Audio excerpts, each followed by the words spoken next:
আপনাকে সারোগেসির মাধ্যমে আমাদের অফিসের ফারহান আদ্রাফ স্যারের বাচ্চার মা হতে হবে। 9 মাস পর ওনার বাচ্চা উনি নিয়ে যাবে। বিনিময়ে 20 লাখ দেওয়া হবে আপনাকে। বলল ম্যানেজার। মুন হতভম্ব। অফিসে এসেই এমন কিছু শুনতে হবে তাও ভাবতেই পারছে না। কি বলছে এটা ম্যানেজার সাহেব? আর স্যার উনি বা কেমন? এতদিন এই অফিসে কাজ করে তো এমন মনে হয়নি বসকে। উনি যথেষ্ট ভালো একটা মানুষ, যথেষ্ট সুদর্শনও বটে। আর ওনার বাচ্চার প্রয়োজন হলে বিয়েও তো করতে পারে।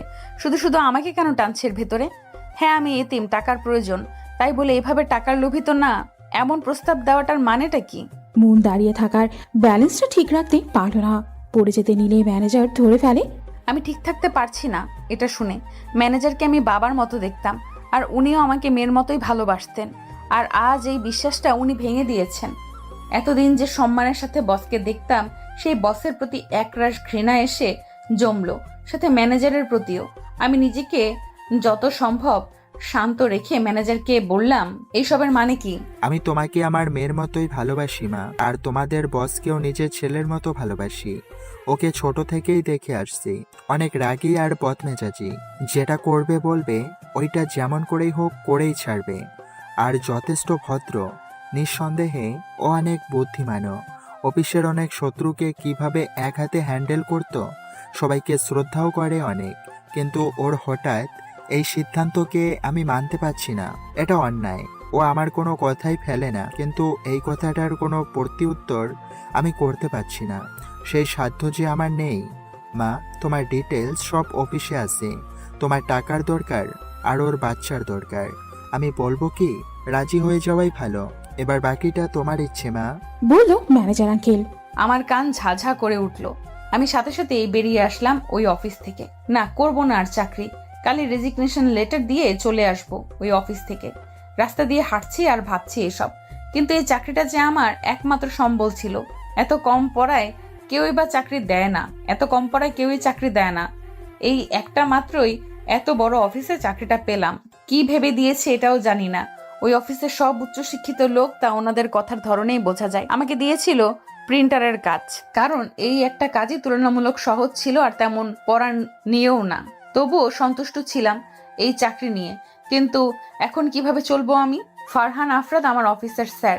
দেখতে শুনতে ভীষণ ভালো, সুদর্শনও বটে। সবার সামনে ভালো আচরণ করেন। বয়স 26-27 হবে। ওনার বাবা হঠাৎ অসুস্থ হয়ে পড়ায় বাবার অফিসেই বসেছিলেন লেখাপড়ার পাশাপাশি। সেই থেকেই এত বড় বিজনেসটা উনি সামলিয়েছেন। আস্তে আস্তে এই 4 বছরে অনেক বড় করে ফেলেছেন এই বিজনেসটা। অনেক বুদ্ধিমানও বটে। এই 4 বছরে ওনাকে যারাই দেখে আসছেন, ওনারাই বলে খারাপ কোনো কিছুর কোনো রেকর্ড নেই ওনার চরিত্রে। কিন্তু আজকে এটা কি হলো? উনি বিয়ে করবে বললেই অনেক মেয়ে হাজির হবে, তা অফিসের মেয়েদের দিকে তাকিয়েই বুঝেছিলাম। তবে শুনেছি উনি মেয়ে জাতিকে বিশ্বাস করেন না কোনো এক কারণে, ছোট থেকেই। এমনকি ঘৃণাও করে অনেক। কিন্তু তাই বলে আমার জীবন কেন জড়াতে চাচ্ছেন উনি? আমি মুন, আমার বাবা মাকে এটাও জানি না। আমি বড় হয়েছি অনাথ আশ্রমে। ওখান থেকে ইন্টার পর্যন্ত পড়তে পেরেছি। স্বাভাবিকভাবে ওখানের নিয়ম অনুসারে 18 বছর পার হওয়ার পর আমারও বের হয়ে যেতে হলো। 4 মাস আগেই আমার 18 বছর পূর্ণ হয়েছিল। ওখান থেকে বেরিয়ে কই যাব ভাবতে ভাবতে মেয়েদের একটা মেসে উঠেছিলাম।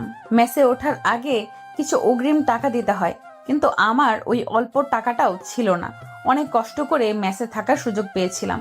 বলেছিলাম আমাকে 1 মাস সময় দেওয়ার জন্য। তারপর লেগে গেলাম টিউশন অথবা যে কোনো ধরনের চাকরির খোঁজে। কিন্তু এই শহরে টিচারের অভাব নেই, তাই এত অল্প পড়াতে টিউশনই পাচ্ছিলাম না। অনেক খোঁজার পর মেসে আমার পাশের বেডের মিম এই চাকরিটার খোঁজ দিয়েছিল। এদিকে মেসের অনেক টাকা বাকি রয়ে গেছিল। শেষবারের মতন উনি আমাকে 1 মাসের টাইম দিয়েছিল। আবার এদিকে অ্যাডমিশন টেস্ট আর অনার্সের ভর্তির তারিখের শেষ তারিখ চলে আসছে। আর এদিকে আমি টাকা জোগাড় করতে পারলাম না এখনো। কি করব ভেবে পাচ্ছি না। কিন্তু এখন এই চাকরিটাও যদি ছেড়ে দিতে হয়, কই যাব আমি? এসব ভাবতে ভাবতেই একসময় চোখগুলো ঝাপসা হয়ে আসলো, পেট গুলিয়ে আসছে। সকালে তেমন কিছুই পড়েনি পেটে খুশিতে, কারণ আজকে চাকরির 1 মাস পূর্ণ হয়েছে আর বেতন দেওয়ার দিন ছিল। এই বেতন দিয়ে অনেক কিছু করব ভেবে রেখেছিলাম, আর কি কি করব এটার হিসাবও রেখেছিলাম। কিন্তু অফিসে গিয়েই এমন একটা কথা শুনতে হবে কোনো দিন ভাবতে পারিনি। এক সময় মাথাটাই ঘুরিয়ে উঠল। ধীরে ধীরে সব ঝাপসা হয়ে আসছে। বুঝতে পারছি সেন্সলেস হয়ে পড়ছিলাম, একসময় রাস্তার পাশেই লুটিয়ে পড়ি। অন্যদিকে ফারহান আদ্রাফ গাড়ি নিয়ে বের হয়ে গিয়েছেন সাথে সাথেই। ও উপরে তলার কাছের জানালা দিয়েই দেখছিল মুন তাড়াহুড়ো করে বের হওয়াটা। মুনকে ফলো করার জন্যই ড্রাইভিং আস্তে করেছে ও। ফুটপাথ দিয়ে হাঁটা মুনকে অন্যমনস্ক লাগছে, হয়তো কিছুক্ষণ আগের বিষয়টা নিয়েই ভাবছিও। কিন্তু ও জানে শেষ পর্যন্ত মুন রাজি হবে এই শর্ত দিয়ে, না হলে ও অন্য আরেকটা শর্ত দিয়েই। কারণ ওর এখন টাকার ভীষণ দরকার। ড্রাইভিং করার ফাঁকে ফাঁকে ভাবছে মেয়ে জাতিকেও বিশ্বাস করতে পারবে না কোনোদিন, না হলে মুনকেও নিজের জীবনের সাথে একেবারেই আবদ্ধ করে ফেলতো। ওর যে ছোটকাল থেকেই একটা ঘটনার জন্য মেয়ে জাতির ওপরে সব বিশ্বাস ঠুনকো হয়ে গিয়েছে। এইভাবে ওর যে মন মানে না, কিন্তু মন না মানলে ও করতে যে হবে। যে সম্পর্কে শুরুতেই কোনো বিশ্বাস থাকবে না, সেই সম্পর্ক কিভাবে পূর্ণতা পাবে? এই বাচ্চাটার ভেতরেও মুনের অস্তিত্ব দেখবে। এসব ভাবতে ভাবতেই এক সময় খেয়াল করলো মুন ফুটপাতেই লুটিয়ে পড়েছে। দ্রুত বেগে গাড়িটা চালিয়ে মুনের পাশে যেতেই দেখলো মুন সেন্সলেস হয়ে পড়েছে। ততক্ষণে মানুষ ঘিরে ধরেছে ওকে, কয়েকজন পানি ছিটাও দিচ্ছে, কিন্তু মুনের কোনো সাড়া নেই। ফারহান দ্রুত বেগে ওখানে গিয়ে মানুষকে সরিয়ে দিয়ে মুনকে কোলে নিতে গেলেই কয়েকজন আটকে দেয়। ওরা বলে, আপনি কেডা? এভাবে হুটহাট একটা মেয়ে মানুষকে কোলেই বা কেন নিতেছেন? আদ্রাফ জানে এদের সাথে কথায় লাগলেই আর ছুটতে পারবে না। মুখ ফসকেই ওর জবাব বের হলো। অতি কাছের একজন। এটা বলেও মুনকে কোলে করে নিয়ে গাড়িতে উঠিয়ে নিল। ওই লোকগুলো আর কিছু বলল না। আদ্রাফ গাড়িতে উঠে ওর ড্রাইভিং সিটের পাশে মুনকে বসিয়ে এক হাতে জড়িয়ে ধরে রেখেছে, আর অন্য হাতে মোবাইল নিয়ে প্রথমে ওর কাছের বন্ধু শুভ্রকে কল দিল। শুভ্র কল ধরতেই আদ্রাফ বলল, কই তুই হাসপাতালে আছিস? ওই দিক থেকে শুভ্র হ্যাঁ বলতেই আদ্রাফ কল কেটে দিল। তার এখন অন্য কোনো দিকেই খেয়াল নেই। তার একমাত্র খেয়াল মুনের দিকেই। মোবাইল রেখে মুনের মাথা নিচের এক হাতে জড়িয়ে ধরে অন্য হাতে ড্রাইভিং করতে লাগলো। তার এখন দ্রুতই পৌঁছাতে হবে। হাসপাতালে পৌঁছার পর গাড়ি থেকে নেমে মুনকে কোলে নিয়ে ওর বন্ধু শুভ্র এর কেবিনের সামনে গিয়েই কল দিল। সব মানুষ তাকিয়ে আছে, কিন্তু আদ্রাফের সেদিকে খেয়াল নেই। শুভ্র ক্যাবিন থেকে বের হয়ে বন্ধুর কোলে মেয়ে দেখে অবাকের চরম পর্যায়ে চলে গেল। এটা কিভাবে সম্ভব? আদ্রাফের কোলে মেয়ে? যে ছেলে মেয়ে জাতিকে সহ্য করতে পারে না, সেই ছেলের কোলে মেয়ে? শুভ্র আদ্রাফের কাছে এসে বলার জন্য মুখ খুলল। আরে দোস্ত, এটা কি? কথা সম্পূর্ণ হওয়ার আগেই আদ্রাফের গম্ভীর মুখশ্রী দেখে চুপ হয়ে গেল।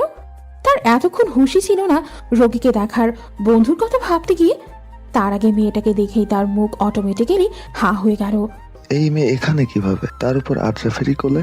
ওই দিন আদ্রাফের সাথে গাড়িতে করে যাওয়ার সময় তো দেখেছিলাম, জ্যামে পড়ে গাড়িতে বিরক্ত অবস্থায় রাস্তায় চোখ দিয়েছিলাম, আর তখনই মেয়েটা রাস্তার মাঝখান দিয়ে এক বৃদ্ধ মহিলাটাকে রাস্তা পার করে দিচ্ছিল।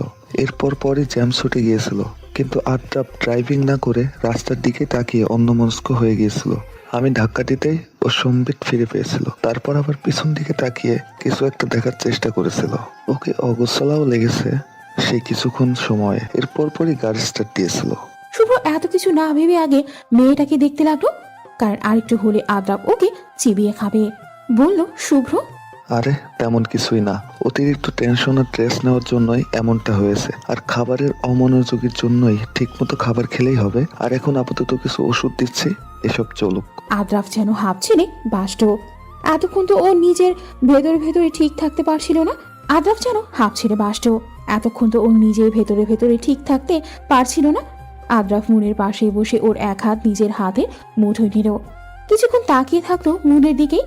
শুভ্রকে কিছু খাবার আনার ব্যবস্থা করতে বলল। শুভ্র তাই করলো। তার হাসপাতালের কর্মচারীকে অর্ডার দিয়ে আসতো, আর ততক্ষণে আদ্রাফও উঠে এলো। এই কিছু সময় শুভ্র আদ্রাফকে দেখেই বুঝে গিয়েছে। শুভ্র আদ্রাফের পাশে এসে দাঁড়ালো। ভালোবাসিস ওকে? জানি না, বলে দিলেই তো হয়। আমার জীবনে কোনো নারীকেই জড়াবো না। এই কথার প্রতি উত্তরে কিছুই বলতে পারল না শুভ্র, কারণ ও জানে আদ্রাফকে এখন যেভাবেই বোঝাক না কেন ও বুঝতে চাইবে না। আর কি বা বোঝাবে আদ্রাফকে? ও নিজেই তো জানে আদ্রাফের একটা কালো অতীত আছে, যে ট্রমাটা থেকে এখনো আদ্রাফ বের হতে পারেনি। মুন চোখ খুলেই হতবাক, কারণ ওর সামনে স্বয়ং আদ্রাফ দাঁড়িয়ে আছে। চারিদিকে তাকিয়ে বুঝতে পারলো এটা একটা হাসপাতাল। কিন্তু আমি হসপিটালেই বা কিভাবে আসলাম, আর আমার সামনেই বা ফারহান আদ্রাফ স্যার কেন আসবে? মুন এটা ওর স্বপ্ন মনে করে চোখ বন্ধ করে আবার খুলল। না, এটা তো ভ্রমের মতো মনে হচ্ছে না। না, হয়তোবা আমার চোখের ভুল হতে পারে। যেই ভাবা সেই কাজ, আমি বেড থেকে নেমেই সোজা ওয়াশরুমে ঢুকে গেলাম।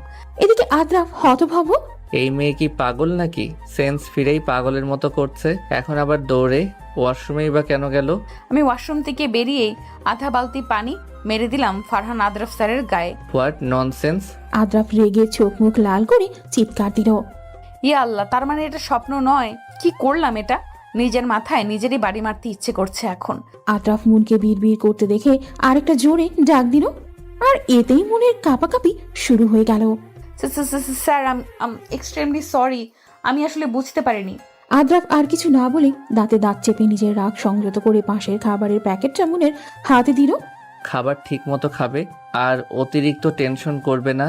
এখন এই খাবারগুলো খেয়ে নাও চটজলদি। ওনার এই কেয়ারনেস দেখে হঠাৎ মাথায় আসলো আমি হসপিটালে কি করছি। এতক্ষণ এইসবের কারণে খেয়ালই ছিল না। আর এই ডাক্তারি বা কেন আসলো? আর সকালের ম্যানেজার আঙ্কেলের কথাগুলো কেমনে ভুলে গেলাম আমি? ইয়া আল্লাহ মাবুদ, সকালের কথাগুলো ভাবতেই আমি বিস্ফোরণ চোখে আদ্রাফের দিকে তাকালাম আর পাশের ছোট টেবিল থেকে ফল কাটার ছুরিটা নিলাম। এই আপনি আমাকে স্যারোগেশন করাতে এনেছেন তাই না? এর জন্যই এত কেয়ারনেস আমার প্রতি? আমি তো এতক্ষণে ভুলেই গেছিলাম সকালের কথাগুলো। খবরদার এক পাও আমার দিকে এগোলে আপনি আমার অফিসের বস, এটা ভুলে যাব। এই ছুরিটা দিয়ে জবাই করে মেরে ফেলবো একদম। ওইটা ফল কাটার ছুরি, ওইটা দিয়ে জবাই করতে পারবে না তুমি। ছুরি দিয়ে সর্বোচ্চ হাত কাটা যায়, জবাই না। এতদিনে এটাও শিখলে না স্ট্রেন্স?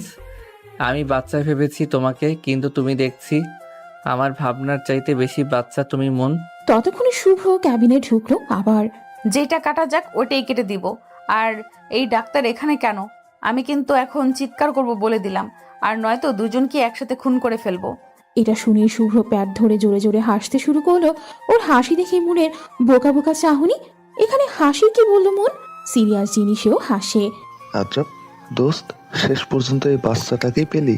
শুভ্র হাসতে হাসতে আদ্রাফকে কথাগুলো বলতে আদ্রাফের দিকে তাকাতেই চুপ হয়ে গেল আদ্রাফের রাগী চেহারা দেখে।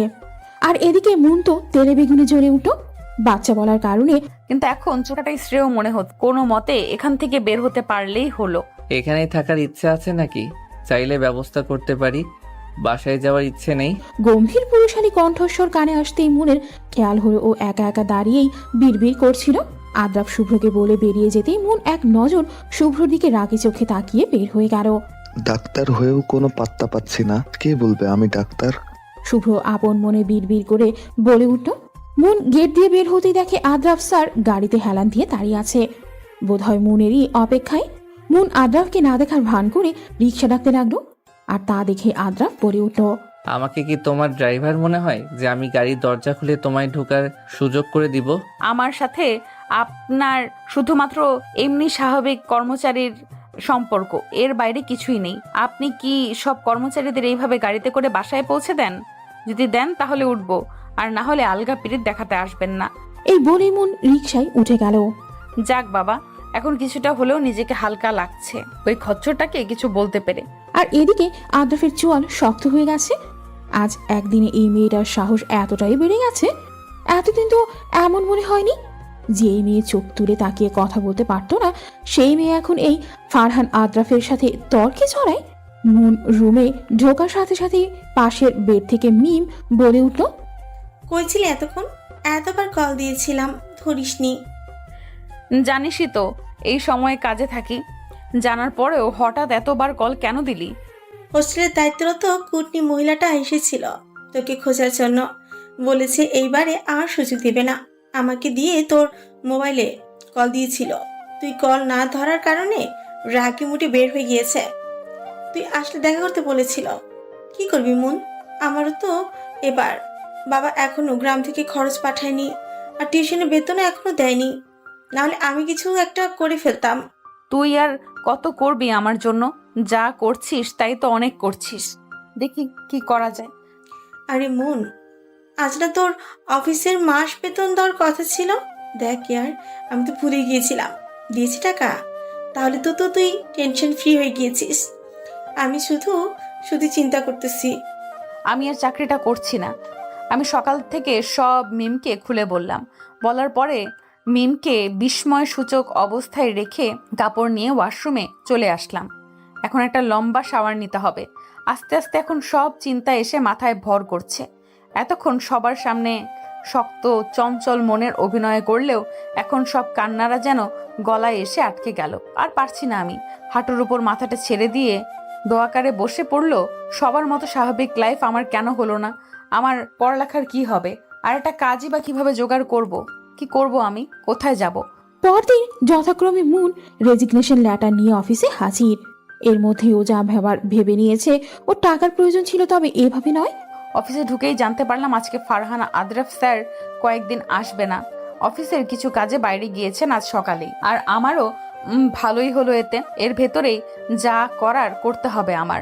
আমি ম্যানেজার আঙ্কেলের হাতে লেটারটা দিলাম। আঙ্কেল অবিশ্বাস্য চাহনিতে তাকিয়ে থাকলো। বোধহয় মুনকে এখনো বুঝতে পারিনি। ভালো থাকবেন আঙ্কেল। এতদিন মেয়ের মতো করে ভালোবাসা দিয়েছেন, এটার ঋণ কখনো শোধ করতে পারবো না। কিন্তু মা, এভাবে হুট করে এমন সিদ্ধান্ত, তোমার তো চাকরিটার ভীষণ প্রয়োজন। দরকার হলে খেটেই খাবো, মানুষের বাসায় কাজ করে খাবো, তবুও নিজের সম্মান নিয়ে কথা বলতে দিব না কাউকে। জানেন আঙ্কেল, আমি ছোটকাল থেকেই অনাথ। কোনোদিন বাবা মা কি জিনিসের মর্ম বুঝিনি। তাই তো কেউ একটু মা বলে কথা বললেই বাবার অনুভূতি আসতো আমার। আপনাকেও আমি বাবার মতোই ভাবি। সবসময় মনে রাখবো আপনাকে। আর একটা অনুরোধ আঙ্কেল, স্যার এই কয়দিন অফিসের খবর নিলে আমি চলে যাওয়ার কথাটা বলিয়েন না। উনি যেদিন অফিসে আসবে ওই দিনই বলিয়েন। আসি আঙ্কেল, ভালো থাকবেন। ম্যানেজার ছলো ছলো চোখে মুনের যাওয়া দেখে তাকলো, কিছুই বলতে পারলো না। আজকালকার ছেলে মেয়েরা তো বাবার উপরেই পুরোপুরি নির্ভরশীল। প্রতিদিন তাদের টাকা চাই। বন্ধুদের সাথে আজ এখানে যাবে, কাল ওখানে যাবে, বাবার টাকা দিয়ে সব ফুর্তি করবে। এত ছেলে মেয়েদের ভিড়ে মুনের মতো এমন মেয়ে পাওয়া আজকাল ভাগ্যের ব্যাপার। আমি রুমে এসে মিমের পাশে বসলাম। মিম ওর ব্যাগ গোছানোর পাশাপাশি আমারটাও গুছিয়ে রেখেছে। সত্যি এই মেয়েটা না থাকলে আমার যে কি হতো। আমি ভাগ্যবতী এমন একটা মেয়েকে পেয়ে। কাল রাতে মিম পুরোপুরি ভেবে আমাকে বলেছিল ওর সাথে চট্টগ্রাম চলে যেতে, কারণ এখানে থাকলেই যে কোনোভাবে আমি আদ্রেফের মুখোমুখি পড়বই। তবুও মনের ভেতর কিছু খচখচানি রয়ে গিয়েছিল। মিম আমাকে অন্য মনস্ক দেখেই বলে উঠেছিল, মন পাখি শোন, আমার টিউশনে আমি তোর কথাগুলো শুনে দুপুরে ছাত্রীর মায়ের কাছে কল করেছিলাম। বলেছি আমি আমার বাসায় চলে যাচ্ছি একেবারের জন্য। তখনই উনি আমাকে বিকেলে যেতে বলেছিল ওনার বাসায়। তুই ঘুমিয়েছিলি তাই ডাকিনি। আগের মাসে টাকাগুলো উনি যে কোনো কারণে দিতে পারেনি, আর এই মাসে টাকা সহ এখন মোট 2 মাসের টাকা দিয়ে দিয়েছেন। আর জানিসই তো এই টিউশনিগুলো আমি শখের বশে করতাম। আমার খরচ তো আমার বাবাই পাঠিয়ে দেয়। কালকে যাওয়ার সময় আমি তোর হোস্টেল ভাড়া দিয়ে দিব। আর বাবা মাকে কল করে বলেছি আমি তোর কথা। ওনারা সব শুনে বলেছে তোকে সহ আমার সাথে নিয়ে যাওয়ার জন্য। এই ঢাকা শহরে নাকি তোকে কে দেখবে? একা একটা মেয়ে। এবার সব ক্লিয়ার মন পাখি তোর? আর কোনো প্রশ্ন আছে তোর? এবার হাস একটু। মুখটাকে এখন হুতুম পেঁচার মতো কেন করে রাখছিস? তুই জানিস তোকে হাসলে কি স্নিগ্ধময় মায়াবতী লাগে। হঠাৎ মিমের ধাক্কায় নিজের সম্বিত্ত ফিরে পেলাম। কিরে মন, ওই হারিয়ে গেছিলি? এতক্ষণ ধরে ডাকছি তোকে, তোর কোনো খবরই নেই। কি এত ভাবিস? ভাবছি তুই না থাকলে আমার যে কি হতো। হয়তো বা আমার কোনো অস্তিত্বই থাকতো না। এই মন এতদিনে শেষ হয়ে যেত। তোর মতো বোনের মতো বান্ধবী পেয়ে আমি ভাগ্যবতী রে। আরে ধুর পাগলি, তুই জানিস তোর চেয়ে আমি বেশি ভাগ্যবতী তোকে পেয়ে। জানিস আমার লাইফে তুই আসার পর আগে বাবা আমার জন্য পুরো মাসে টাকা একসাথে পাঠিয়ে দিত, কিন্তু আমি সেগুলো বন্ধুদের সাথে এখানে ওখানে গিয়ে 5 দিনই শেষ করে ফেলতাম। তারপর আবার টাকার কথা বলতাম, আর বাবাও একটা মাত্র মেয়ে হিসেবে যখন তখন টাকা দিয়ে দিত। এই নিয়ে মায়ের রাগের শেষ ছিল না, কারণ মেয়ে যখন যেটা খুঁজে তখন দিলে নাকি অভ্যাস খারাপ হয়ে যাবে। বাবাও আমাকে অনেক বোঝাতো, কিন্তু কথাগুলি আমি কানে তুলতাম না। তুই আমার পাশে আসার পর আমি আস্তে আস্তে চেঞ্জ হতে শুরু করেছিলাম, কারণ তোকে দেখতাম সব সময় কোনো কাজ থেকে টাকা পেলেই ওগুলো কোনো কাজ লাগাবি, তা আগে থেকেই হিসেব করে রাখতে। বাড়তি টাকা কোথাও খরচ করতি না। তখনই বুঝলাম জীবন এক একজনের জন্য এক এক রকম। আমরা একই বয়সের হয়েও দুইজন দুই মেরুর। তুই কত পরিশ্রম করিস, আর আমি বাপের টাকা ওরে বন্ধুদের সাথে। এরপর আমিও তোর দেখা দেখি টিউশন নিলাম। বাবা থেকে বাড়তি টাকা আর নিতাম না। বন্ধুদের সাথে এই দিক ওদিক ঘোরাফেরা ছেড়ে দিয়েছে, গেলেও হিসেব করে। বাবা মাও আমার চেঞ্জের কারণ ধরতে পারেনি। কাল রাতেই বললাম তোর কথা, এদিক দিয়ে কিন্তু আমি তোর চাইতো ভাগ্যবতী মন। আমি একটা মুচকি হাসলাম। সত্যিই জীবন এক একজনের জন্য এক এক রকম, এক একজন এক একভাবে জীবনটাকে উপভোগ করে। মন শুন, আমরা কিন্তু একই ভার্সিটিতে ট্রাই করবো অনার্সে, বুঝেছিস? তুই টেনশন করিস না, আমি বাবাকে বলে রাখছি, এখন শুধু চারপালা। আমি মিমের দিকে আবারও তাকিয়ে মুচকি হাসি দিলাম। এই মেয়েটা আমাকে নিয়ে এত ভাবে কেন? আল্লাহর কাছে হাজারো শুকরিয়া আমি মিমকে পেয়ে। আচ্ছা মিম, আমাদের টিকিটের কি খবর? কয়টায়? আরে এসবের জন্য আমি আছি, তোর এক্সট্রা টেনশনের কোনো দরকার নেই। আর টিকিট নিয়ে ফেলেছি রাত 11টার। হোস্টেলের সব ভাড়া পরিশোধ করে সবাইকে বিদায় দিয়ে ব্যাগ নিয়ে আমি আর মিম বেরিয়ে গেলাম হোস্টেল থেকে 9:30-এ।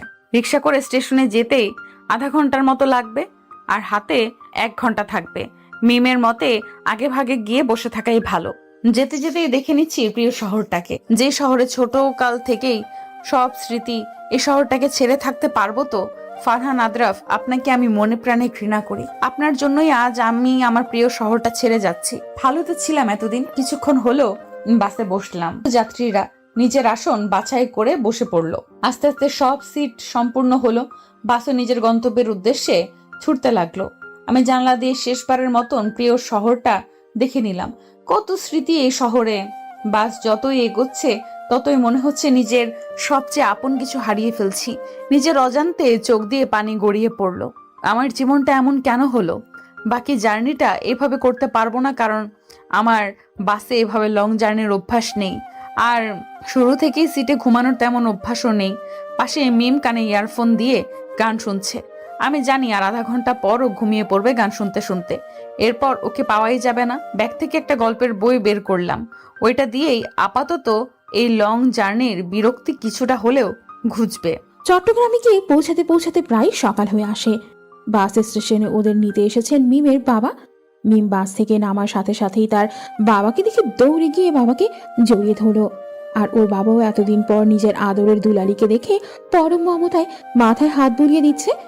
মনের মনে হয় পৃথিবীর সবচাইতে সুন্দর দৃশ্যগুলোর মধ্যে এটি একটি। মেয়ে বাবাকে জড়িয়ে ধরে আর বাবা মেয়ের মাথায় পরম মমতায় হাত বুলিয়ে দেয়। আমারও বাবা থাকলে এমন একটি সুন্দর মুহূর্ত হতো। আফসোস, আমার কেউ নেই এই দুনিয়ায়। না, ভুল বললাম, মিম আছে আমার। ও আছে বলেই আজ আমি আরেকটা নতুন জীবনের স্বাদ পেলাম, আবার সুন্দর করে পথ চলার সুযোগ পেলাম। কি রে মা, ওখানে দাঁড়িয়ে কেন? আসো এখানে। আমি একটা মুচকি হাসি দিয়ে এগিয়ে গেলাম আঙ্কেলের সামনে। আসসালামু আলাইকুম আঙ্কেল, কেমন আছেন? ওয়ালাইকুম আসসালাম। আলহামদুলিল্লাহ ভালো মা, তুমি কেমন আছো মা? মিমের থেকে তোমার কথা অনেক শুনেছি। আলহামদুলিল্লাহ ভালো আছি আঙ্কেল। এবার চলো, বেশি দেরি করলে মিমের মা আমার আস্ত রাখবে না। অনেকদিন পর তার মেয়েকে নাকি দেখবে। মিম, মুন, চলে আসো গাড়িতে। তারা দুজনেই বাসার উদ্দেশ্যে গাড়িতে উঠে পড়ল। আরেকটা নতুন সকালের সূচনা হলো চট্টগ্রামে। মন কি পারবে তার জীবনে এগিয়ে যেতে? যার থেকে এত পালিয়ে বেড়াচ্ছে তার থেকেই বাঁচতে। ফারহান আদ্রাফি যখন জানতে পারবে মুন আর ওই শহরেই নেই, তখন ওর অবস্থায় বা কেমন হবে? নাকি ভুলে যাবে মুনকে, নাকি ভুলতে পারবে না? বাসায় পৌঁছেই মিমের মায়ের সাথে কৌশলাদি শেষ করে আমি আর মিম রুমে আসলাম। রুমটা বেশ সাজানো গোছানো। বোধহয় মিম আসবে তাই পরিপাটি করেই রেখেছে। এই রুমে আমি আর মিম একসাথেই থাকবো। 2 তলার একদম শেষ কর্নারে রুমটা। জানলা দিয়ে বেশ বাতাসও আসে। পরিবেশটাও বেশ উপভোগ করা যাবে একদিক থেকে। সব মিলিয়ে আমার মনে হলো এই বাড়িতে রুম এটাই সবচেয়ে বেশি সুন্দর। বেশ বড়। মন, তুই আগে গিয়ে ফ্রেশ হয়ে আর তারপর আমি যাব। ততক্ষণে আমি আমাদের কাপড়গুলো গুছিয়ে রাখি। বলল মিম। আচ্ছা। ফ্রেশ হয়েই বের হতেই দেখি আমার সব কাপড়ই ব্যাগ থেকে বের করে আলমারিতে গুছিয়ে রেখেছে মিম। সত্যি এই মেয়েটাও না একদম বোনের মতো সব ভাববে। বিছানায় বসতে বসতেই দরজায় নক করার শব্দ। তাকিয়ে দেখি আন্টি দাঁড়িয়ে। আরে আন্টি, ভেতরে আসুন, বাইরে কেন দাঁড়িয়ে আছেন? আন্টি একটা মুচকি হাসি দিয়েই ভেতরে ঢুকলো। মিমের মতো এই পুরো পরিবারটাও অনেক ভালো। আচ্ছা, পরিবার বলতে শুধু ওর মা বাবাই আছে, আর কেউ নেই। তোমার কোনো সমস্যা হচ্ছে না তো এখানে? মিমের কাছ থেকে তোমার সব কথা শুনেছি। কোনো কিছুতে মন খারাপ করে থাকবে না। এখন থেকে আমরা আছি তোমার সাথে, নিজেকে আর একা ভাববে না, ঠিক আছে? মিম যেমন আমাদের মেয়ে, তেমনি তোমাকেও আমাদের মেয়ের মতোই ধরে নেব। আর তুমি ওসব শেয়ার করবে আমাদের সাথে। মনে করো আমরাই তোমার আরেকটা মা বাবা। আন্টির কথা শুনে মনে হলো নিজের মায়ের ঘ্রাণ পাচ্ছি। চোখ দিয়ে দুফোঁটা পানি গড়িয়ে পড়ল। এই কান্না যে খুশির। কে বলেছে জীবন কঠিন? এই তো জীবনকে মানিয়ে সামনে এগিয়ে যেতে পারলেই জীবনের মানে পাওয়া যায়। জীবন এত সুন্দর তা আজকে আগে মনে হয়নি। এই দেখুন, আমি একটা পরিবার পেলাম, আবার মায়ের মতন আন্টি আর বাবার মতন একটা আঙ্কেল পেলাম, আর একটা বোন সমান বান্ধবী পেলাম। আন্টি এসে আমার মাথায় পরম মমতায় হাত বুলিয়ে দিতেই আমি আন্টিকে জড়িয়ে ধরলাম। আমি মাকে জড়িয়ে ধরার অনুভূতিটা পাইনি, কিন্তু আপনাকে জড়িয়ে ধরার পরই এই অনুভূতিটা অনুভব করতে পারলাম আন্টি। এই পাগলি, আমিও তোর আরেকটা মা ভেবে নে। মিম যেমন আমার মেয়ে, ঠিক তেমন তুইও আমার আরেকটা মেয়ে। তুই করেই বলছি, এজন্য কিছু মনে করিস না। তুইও তো এখন থেকে আমাদের আরেকটা মেয়ে। আমি আন্টির কোলে মাথাটা রেখে পরম আবেশে চোখ বন্ধ করলাম। এই তো আমার নিজের মায়ের মতোই স্বাদটা পাচ্ছি। কি হচ্ছে এখানে আমাকে ফেলে? এই যে মা, তোমার যে আরেকটা মেয়ে আছে সেটা কি মনে নেই? একজনের মাথা কোলে নিয়ে বসে আছো। মুন, সর সর, আমার জন্য জায়গা রাখ। তুই এইদিকে আর আরেক দিকে আমি, দুই মেয়ে দুই দিকে জায়গা। দেখি দেখি। ওয়াশরুম থেকে বের হতেই বলে উঠল মিম। এসে আমার পাশে আন্টির কোলে আরেক দিকে মাথা রেখে বসে পড়লো মিম। মা, আমার মাথায় মনের মতো হাত বুলিয়ে দাও। আন্টিও পরম মমতায় দু হাত দুজনের মাথায় বুলিয়ে দেন। এখন মনে হচ্ছে এই তো, এটাই আমার পরিবার। আজকাল এমন ভালো মনের মানুষ পাওয়া বড্ড কঠিন। সেই দিক দিয়ে আমি ভাগ্যবতী। এত অল্পতে এত সুন্দর নিজের মতো করে একটা পরিবার পাবো কোনোদিন ভাবিনি। আন্টি দাঁড়িয়ে বলে উঠল, হয়েছে, এবার ওঠ। সারা রাত জার্নিতে তো তোরা কিছু খাসনি মনে হয়। আমি নিচে গিয়ে খাবার তৈরি করছি, তোরা আয়। মিম বলে উঠল, আচ্ছা, আসতেছি আমরা। নিচে গিয়ে খাবার খেয়ে মিমের সাথে রুমে এসে গেলাম। আঙ্কেলও বলেছেন নিজের মতো করেই থাকতে এখানে, আর ভার্সিটির অ্যাডমিশন নিয়ে যা করার উনিই করবেন। আপাতত কয়েকদিনের জন্য টেনশন ফ্রি আছি। এখন দুজনেই একটা জম্পেশ ঘুম দিব। রাতে গাড়িতে ভালো ঘুম হয়নি। মিম বলে উঠল, মুন শোন, ঘুম থেকে উঠেই বিকেলে আমরা বাইরে যাব, কেমন? তোকে দেখাবো আমাদের চট্টগ্রাম। আপাতত একটু এইদিকে যাব ঘুরতে। এখন ঘুমা। আমিও একটা মুচকি হাসি দিয়ে শুয়ে পড়লাম। শোয়ার সাথে সাথেই চোখে এক রাজ্যের ঘুম এসে ধরা দিল। আস্তে আস্তে ঘুমের দেশে পাড়ি দিলাম। কারো ধাক্কায় নিজের অর্ধ ঘুমটা ভেঙে গেল। চোখ মুখ কুচকিয়ে দেখি মিম ক্যাবলাকান্ত মার্কা হাসি দিয়ে সামনে দাঁড়িয়ে আছে। মিমের বাচ্চি, দিলি তো আমার এত সুন্দর ঘুমটার 12টা বাজিয়ে। তোর এখন আমি এক বালতি পানিতে চুবাতে পারলেই রাগ কমবে। তোর রাগ আগে ফেল। আমি তোকে বালতি ভরে পানি মারিনি, এইটাই শুকর কর। কতক্ষণ ধরে ডাকছি তোকে, তোর ঘুম থেকে ওঠার নামই নেই। আরো বলিস অর্ধ ঘুম। সেই খেয়ে শুইছিলি, এখন বিকেল 5টা বাজে। দূর, তোর এসব ফালতু পেঁচাল বাদ দে। কি জন্য ডেকেছিস ওইটা বল, আমি আবার ঘুমাবো। মা ডাকে নাস্তা করার জন্য। আর কিসের এত ঘুম? নাস্তা করেই তোকে নিয়ে ফুচকা খেতে চাপাও। অগত্যা মিমের টানা হ্যাচড়ানোতে উঠতেই হলো। ঘুম ঘুম চোখে ফ্রেশ হয়ে গেলাম। ফ্রেশ হয়ে বেরিয়েই দেখি মিমের 2 সেট কাপড় নিয়ে বিছানার উপর বসে আছে। কিরে মিম, দেবদাসের মতো এইভাবে বসে আছিস কেন? কি হলো? এই নে, এই কুর্তিটা পরে তৈরি হয়ে নে, খেয়েই বের হব। বেশি না, এই তো 10 মিনিট করে 20 মিনিট লাগবে মাত্র। খেয়ে চলে আসবো। নাস্তার পর্ব সেরেই আন্টিকে বলে বেরিয়ে গেলাম মিমের সাথে। রিকশায় উঠেই চট্টগ্রামের আশপাশ দেখতে লাগলাম। এক অন্যরকম শহর। আর মিম যেখানে আনলো ওই জায়গাটা একদম নিরিবিলি। চারদিকেই গাছপালা, প্রতি গাছের নিচেই কয়েকজন মিলে মিলে একটা আড্ডাখানা। জায়গাটাতে প্রকৃতির ছোঁয়া। চারদিক থেকে সব সময় বাতাস। বোঝাই যাচ্ছে এখানকার মানুষদের এই জায়গাটা ভীষণ প্রিয়। কেউ কেউ একলা বসে প্রকৃতিটা অনুভব করছে, আর কেউ কেউ 2-5 জন বন্ধু নিয়ে আড্ডা দিতে উপভোগ করছে। এর ভেতর আবার ফুচকা ঝালমুড়িও বসে। সব মিলিয়ে জায়গাটা অনেক সুন্দর। পুরো এলাকার পড়তে পড়তে হাজারো শতবর্ষী গাছের সমারোহ, যা জায়গাটিতে ছায়া সুশীতল করে রেখেছে। সবুজ গাছগাছালি আর পাহাড় ঘেরা এই মনোরম পরিবেশটি যে কারোরই মন কাটতে বাধ্য। চারদিকে দর্শনার্থী, জোয়ান বৃদ্ধ, কপত কপতির মিলন মেলায় এক মুখর পরিবেশ সৃষ্টি হয়েছে। মাঝখানের মাঠে আবার খুদে খুদে ক্রিকেটারও দেখা যাচ্ছে, আর অন্যান্য ছোট ছোট ছেলে মেয়েরাও খেলছে এই মাঠে। চিত্ত বিনোদনের পাশাপাশি নির্মল বায়ু, খোলা মাঠ, ওয়াকওয়ে, সবুজ পাহাড়ের জন্য এটি একটি শ্বাসক্রিয়া গ্রহণের জায়গা বলে মনে হলো আমার। সব মিলিয়ে এই পরিবেশটা যে কারোরই মন ভালো করে দিতে বাধ্য। মিম ঝালঝাল 2 প্লেট ফুচকা নিয়ে সামনে আর একটা গাছের নিচে গিয়ে বসলো, সাথে আমিও গেলাম। আমার দিকে 1 প্লেট বাড়িয়ে দিল। আসলে এই জায়গাটা অনেক সুন্দর, মনে হচ্ছে এটা প্রকৃতির কোনো রাজ্য।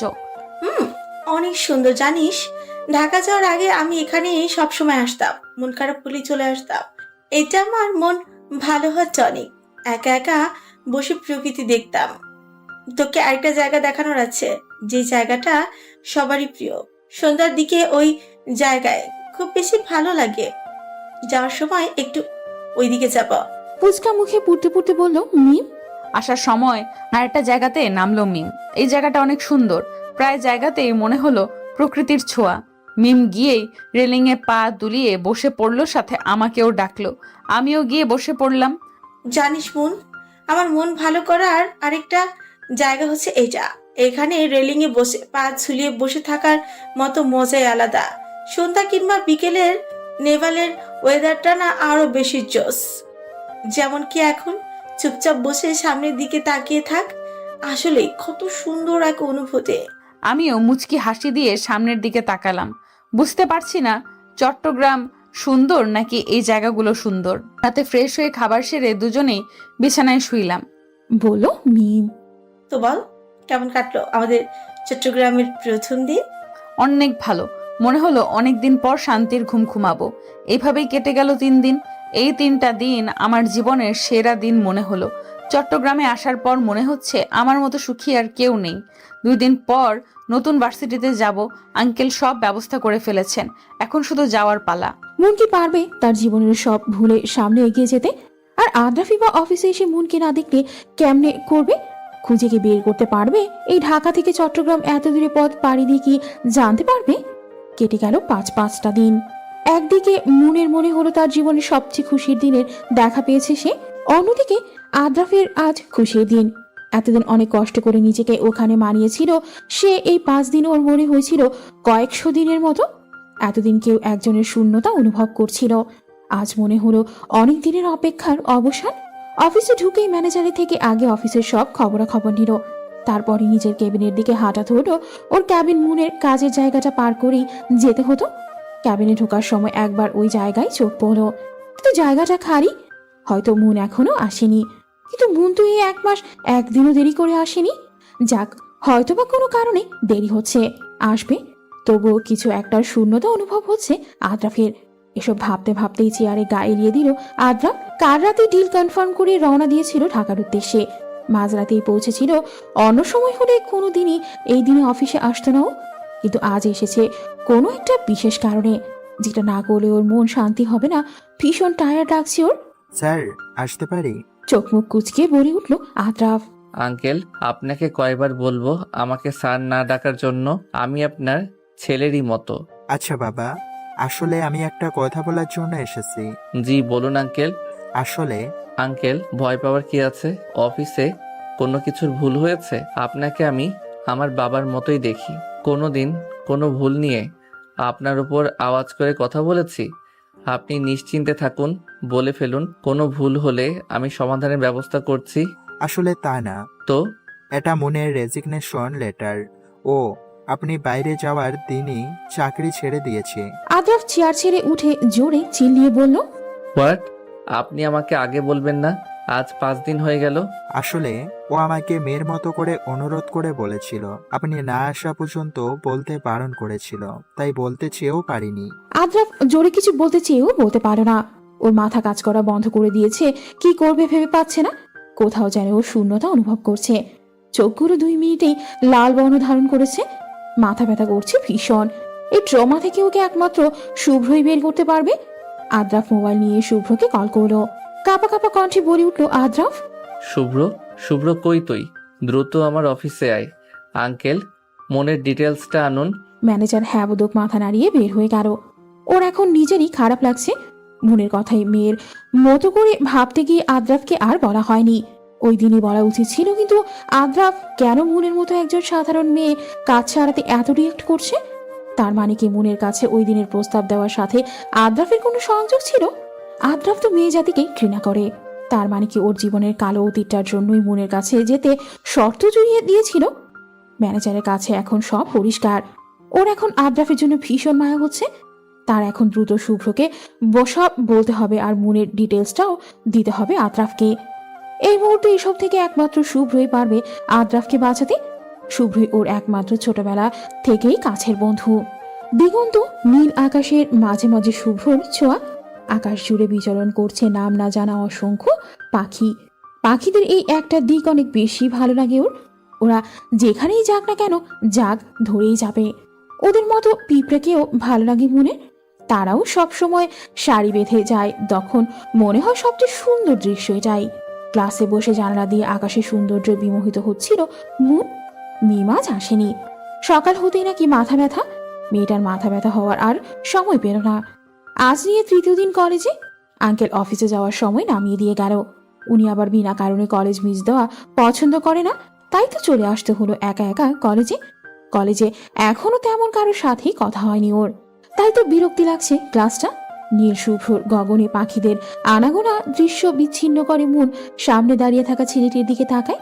কিন্তু তাকদির খারাপ, একই ক্লাসের হয়েও সে এখনো কোনো ছেলেকেই চিনে না যেখানে ক্লাসের অন্যান্যদের ছেলেদের সাথে বন্ধুত্ব হয়েছে, পরিচয় হয়েছে। কেউ কেউ তো আবার এক ধাপ এগিয়ে, মানে রিলেশনে। মন মৃদু হেসে বলে, জি। পরিচয় হতে পারি? শিওর। ক্লাসে অনেক হট্টগোল, চলো বারান্দায় যাই। মনের ইচ্ছে করছিল না উঠতে, তবুও ও এভাবে কাউকে ফিরিয়ে দেওয়া যায় না, তাই অগত্যা উঠতে হলো। আমি দিমান বড়ুয়া, আর তুমি? মেহেরাফ মুন। আনকমন নাম, কিন্তু সুন্দর। আপনার নামও সুন্দর। আমরা তো সেম ক্লাস, আপনি না বলে তুই বললে ভালো। মুন হেসে বলে, বাবা রে, এক লাফে তুই। ওর হাসির সাথে দিমানও একসাথে হেসে উঠল। এভাবেই কথা চলতে থাকলো। ছেলেটার কথার ধরনে মনে হচ্ছে অনেক ফ্রি মাইন্ডের, মিশুকও বটে। যাক, মুন আজকে ক্লাসের জন্য একজন বন্ধু পেল, এখন আর একা ক্লাস করতে হবে না। শুভ্র অফিসে ঢুকতেই ম্যানেজার শুরু থেকেই সব বলল আদ্রাফের ক্যাবিনে আসতে আসতে। শুভ্র আগেই এমন কিছু আন্দাজ করেছিল আদ্রাফ মেয়েটাকে ভালোবাসে, কিন্তু স্বীকার করছিল না। কিন্তু তাই বলে মেয়েটাকে এমন প্রস্তাব দেওয়া কিছুতেই উচিত হয়নি আদ্রাফের।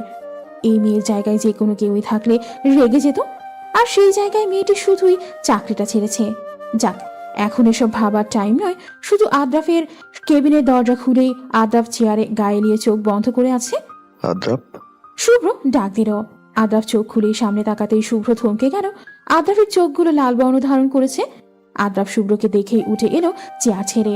শুভ্রকে বলল, খুব দ্রুতই মুনের হোস্টেলে যেতে হবে, মুনকে বোঝাতে হবে। শুভ্র বলল, আচ্ছা আমি যাচ্ছি ওই হোস্টেলে। ওখানে গিয়েই মনকে হোস্টেলে পাবো। আমি গাড়ি করে ওকে বুঝিয়ে নিয়ে আসবো তোর সাথে কথা বলার জন্য।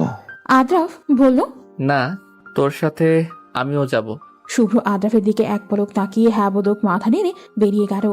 ওর এখনো বিশ্বাস হচ্ছে না আদ্রাফের মতো একটা ছেলে একটা সাধারণ মেয়ের চাকরি ছেড়ে দেওয়াতে কেন এত রিয়াক্ট করবে।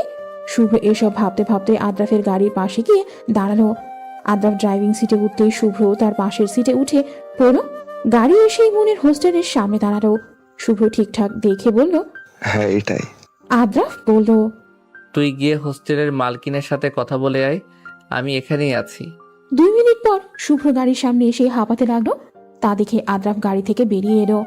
শুভ্র বলল, মুন আর ওর রুমমেট 5 দিন আগে হোস্টেল ছেড়ে দিয়েছে। কাপা কাপা কণ্ঠে বলে উঠল আদ্রাফ। কি? শুভ্র মাথা নিচু করে ফেললো। আদ্রাফের মাথা কাজ করা বন্ধ করে দিয়েছে। কি করবেও ভেবে পাচ্ছে না। তুই চিন্তা করিস না আদ্রাপ, আমরা ঠিকই খোঁজ পাবো মনের। শুভ্রর কথায় কিছুটা হলেও শান্ত হলো আদ্রাফ। তার এই ভাই সমান বন্ধুটি ঠিকই খোঁজ নেবে মনের। আচ্ছা, মনের জন্য আদ্রাফের মন এমন পুড়ছে কেন? ও তো নারী জাতিকেই ঘৃণা করে, এর উত্তর আদ্রাফের নিজের কাছেও নেই। সেই দিন পুরোটা দিন শুভ্র মনের খোঁজের চেষ্টা করলো। এরপরের 2টা দিন ও মনের স্কুল কলেজ সব জায়গাতে গিয়ে দেখলো, কিন্তু কেউই মনের খোঁজ দিতে পারলো না। আর এদিকে আদ্রাফের বেহাল অবস্থা। 2 দিন ধরেই শুভ্র আদ্রাফের বাসায় এসে দেখলো আদ্রাফ রুমের মেঝেতে বসে 2 হাঁটুর উপরে হাত দিয়ে আঁকড়ারে বসে মাথা গুজে রেখেছে। এই 2 দিনে অফিসেও যায়নি, কেমন যেন অগোছালো হয়ে গিয়েছে। শুভ্র এখনো বিশ্বাস করতে কষ্ট হয় এটা আদ্রাফ তো। শুভ্রকে মাথা নিচু করা অবস্থায় দেখে আদ্রাফ মাথা তুলে মৃদু হেসে বলল, পাসনি তাই না? শুভ্র মাথা উপরে তুলে প্রিয় বন্ধুকে দেখে আবার মাথা নিচু করে ফেললো। আজ এই বন্ধুটার জন্য কিছু করতে ইচ্ছে করছে ভীষণ ভাবে, কিন্তু কি করবে ও? যে নিজ থেকে হারিয়ে যায় তাকে চাইলেই আর খুঁজে পাওয়া যায় না। আদ্রাফ মৃদু হাসির সহিত বলে উঠল। ভীষণ অগোছালো লাগছে তাকে, চোখ লাল, চোখের নিচে ডার্ক সার্কেল। আজ বুঝতে পারছে মন ওর মনের কোনো জায়গাতেই ছিল। এখন শুধু আফসোস ছাড়া আর কিছুই উপায় নেই। মেয়েটা তো ওর এই জীবনটা নিয়ে সুখী ছিল, কেন সেখানে আমি গিয়ে তার জীবনের মোড়টাই ঘুরিয়ে দিলাম? মনের খোঁজও কিভাবে পাবে? এই এত বড় শহরে কোথায় খুঁজবে ও মনকে? তাহলে কি সত্যি মন ওকে ফেলে চলে গেল? মন চলে গিয়েছে এটা ভাবতেই বুকটা মুচড়ে উঠল। কোথাও যেন একটা শূন্যতা অনুভব হচ্ছে। আদ্রাফ কি মনকে আর কোনোদিন দেখবে না? না, এটা কি ভাবছে সে? অবশ্যই দেখবে, সে মনকে খুঁজে বের করবেই। সন্ধ্যার দিকে পড়তে বসেছে মন। পড়ার টেবিলটা জানালার সাথে, জানালা বন্ধ করাই ছিল। কি মনে করে যেন জানালাটা খুলে দেয় মন। সঙ্গে সঙ্গে শা শা করে বাতাস প্রবেশ করে ঘরে। সারা শরীরে কম্পন তুলে যায়। এমনিতেই ঠান্ডা পড়ছে খুব, আবার জানালা খুলে দেওয়ার বাতাসও যোগ হয়েছে। তবুও মনের মন্দ লাগছে না। জানালা দিয়ে আকাশের দিকে তাকিয়ে দেখে মৃদু স্বচ্ছ আকাশ। তারাদের মেলা আজ নেই, তবে ঘোলা চাঁদ দেখা যাচ্ছে। সম্ভবত হালকা কুয়াশার জন্য চাঁদটাকে ঘোলা মনে হচ্ছে। মনোযোগ সহকারে প্রকৃতিতে দেখে উপলব্ধি করছে মন। পাশেই মিম শুয়ে অঘরে ঘুমাচ্ছে। এখন থেকেই ফাঁকিবাজি শুরু হয়। মিমের থেকে চোখ সরিয়ে আবারও আকাশের দিকে মনোযোগ দিল মন। মুহূর্তেই একরাশ বিষণ্ণতা এসে ঘিরে ধরল। আগের জীবনের কথা মনে পড়ে যায়। আজ থেকে 2 মাস আগেও জীবনটা এক অন্যরকম ছিল। আদ্রাফের কথা মনে পড়ে গেল হঠাৎ। হয়তোবা মনকে না পেয়ে আরেক মেয়েকে প্রস্তাবটা দিয়েছে এতদিনে। কোনোদিনও মন ভাবেও নি আদ্রাফ এমন। চট্টগ্রামের জীবন মন্দ কাটছে না, তবুও কিছু তিক্ত স্মৃতির কথা মনে পড়ে যায়। আজ ঢাকায় থাকলে তার জীবনটা কেমন হতো? আচ্ছা, আদ্রাফ এমন প্রস্তাব কেন দিয়েছিল? ও তো চাইলে স্যারোগেশন ছাড়াও জোর করে করতে পারত। আর তো যে কোনো মেয়েকেই এই প্রস্তাবটার জন্য মনকেই বা কেন পছন্দ করলো? আদ্রাফ কি কোনোভাবেই মেয়েদের সংস্পর্শে আসতে চাইতো না? আর ম্যানেজার থেকেই শুনেছি ওর জীবনে কোনো একটা বিষাক্ত অতীত ছিল। তার মানে কি ওই অতীতটা নারী জাতি নিয়েই ছিল? তার কাছে এখন পানির মতো সব পরিষ্কার, শুধু অতীতটাই অজানা। তবুও কোনো অচেনা মেয়েকে এমন একটা প্রস্তাব দেওয়া মোটেও সম্মানজনক নয়। তাও যদি মনের মতো এতিম মেয়েকে। ও কি জানতো না মনের এই ঢাকা শহরে চলার মতো কিছুই ছিল না? আচ্ছা, আমি কেন ওনার কথা এত ভাবছি? হয়তো মনের ভেতরেই কিছু লুকিয়ে ছিল, যেটা প্রকাশ পাওয়ার আগেই সব কিছু ওলটপালট করে দিয়েছে ওই মানুষটা। না না, এইটা আমি কি ভাবছি? ওই মানুষটার জন্য আমার মনে কিছুই ছিল না। ওনাকে আমি শুধুই ঘৃণা করি। তবুও একটু উপদেশ তো দেওয়াই যায় মানুষটাকে। হয়তো বা মানবে না, তবুও বলতে তো কোনো দ্বিধা নেই, যাতে করে অন্য কোনো মেয়েকে যেন আর এমন প্রস্তাব না দেয়। আমি কালই একটা চিঠি পাঠাবো। আপনি বিড়বিড় করে উঠল মন। কিন্তু মন তো এটা জানে না তার অনুপস্থিতিতে আদ্রাফ অন্য কোনো মেয়েকে নয়, বরং মনকে দিয়েই ভাবতে ভাবতে তিলে তিলে শেষ হচ্ছে। আন্টি রুমে ঢুকতে ঢুকতেই বলে উঠল, কি রে, কি ভাবছিস এত? সেই কখন থেকেই নিচ থেকে ডাকছি রাতের খাবার খাওয়ার জন্য, তোদের দুজনের কোনো সাড়া নেই। তাই তো রুমে আসলাম। আর এই মেয়েটাও না সেরা ফাঁকিবাজ। পড়ার সময়ই ওর যত ঘুম সব আসবে।